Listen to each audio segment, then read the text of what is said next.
What's going on, guys? CardMechanic here, and today I'm going to be teaching you an amazing self-working card trick. Let's do it.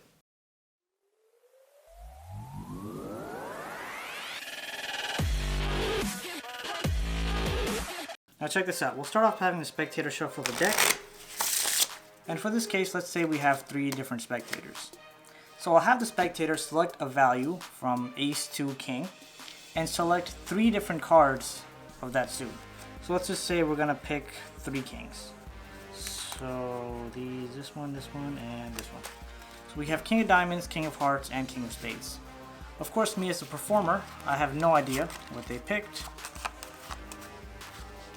Right, so these cards, 3 cards represent the 3 spectators. And now I'll break the cards into a couple of piles. Give this person some cards. Give this person some cards. And I'll give this person some cards. Throw the rest of the cards to the side. Now I'll have the first person take their card, put it on top of their pile. Take a couple cards from the other pile, throw that on top. Now I'll have the second spectator repeat the same thing. They'll put their card on top of their pile, take some cards from here, put it on top.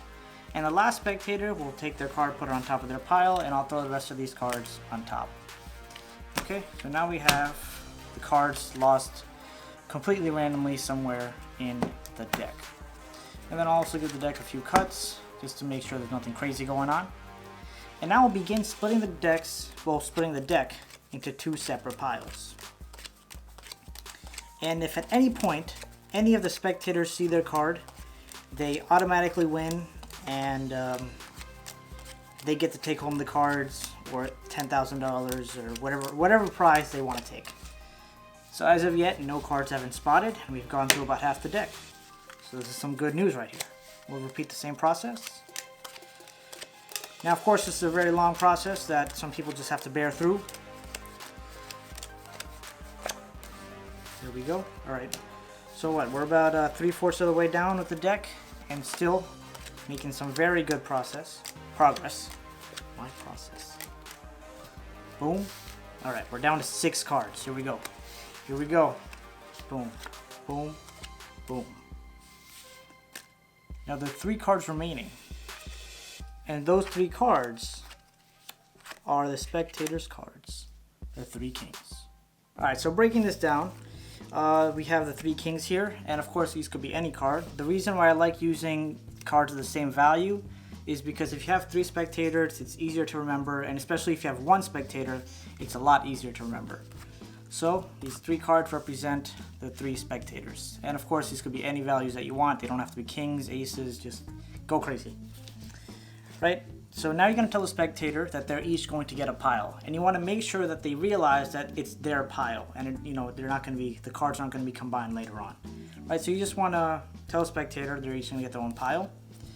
And now, while I made it seem like that each pile is random, and that's how you want to get it across to the spectator, the first spectator is going to get 14 cards, the second spectator is going to get 15 cards, and the third spectator is also going to get 15 cards. And the best way to break this down is to go by blocks of 3.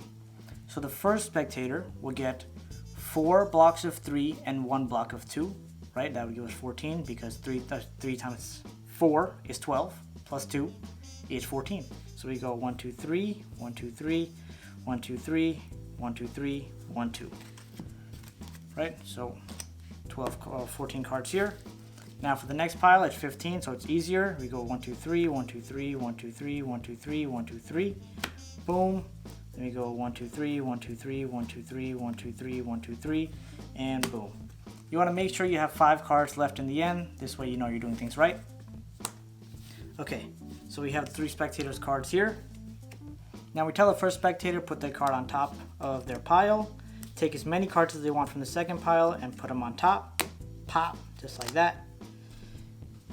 And the reason why it doesn't matter the amount of cards the spectator puts onto their pile is because there are always going to be 15 cards separating the spectator's card with the first spectator's card with the second spectator's card, right? So even if they took the entire pile, you'll see that eventually in the end, when we stack everything together, that there's going to be 15 cards separating, the first spectator's card with the second spectator's card.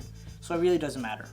So then we tell the second spectator, boom, put their card on top, take how many cards they want. They could even literally take the entire pile and put it on top, right? Then of course the spectator can't really put any cards here, but we'll just have them put it down here, put this on top, and then we'll stack them all up together. Now it's really good to have some false cuts that you can do. I made a video on false cuts, so if you don't know how to do false cuts, make sure to go and check out that video. It's really helpful just to have for pretty much any card trick, right?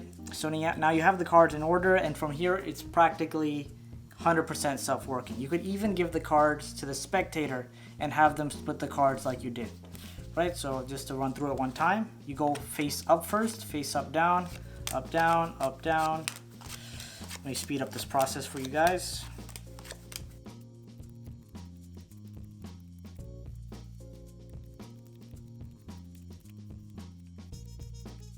Now in this one you saw there was one odd card and you put that into the face up pile.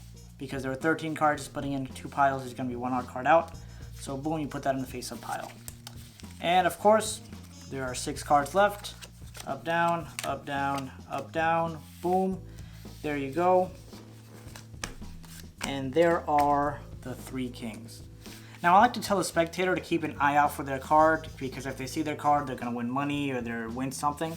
This way they don't seem bored while you're splitting the cards into, 2 piles. So this way they have something to look forward to. And again, they just don't feel bored while you're doing the work. But of course, if you're having the spectator do it, it's a lot more effective.